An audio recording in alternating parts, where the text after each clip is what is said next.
अस्सलाम वालेकुम वतन से ब्रावो, क्या हाल है? खैरियत है? ठीक हो? तबीयत से ठीक है? ये बोर चलता पे, ये रख पे को पानी लगा खड़े, ये बरसीन है, ये बदख बैठे हैं, ये देहाती मॉल VIP खुशगवार चेत बाहर का मौसम क्या खूब। जेरा मजा टेंट विच है, ना वो शहर विच है, ना वो पिंड विच है।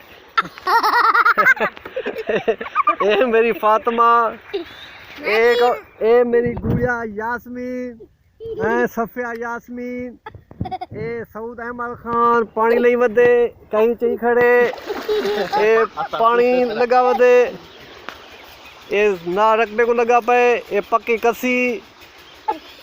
कसी NGO वाले पक्की कर गए हैं, सेव दी चिल्ड्रन वाले,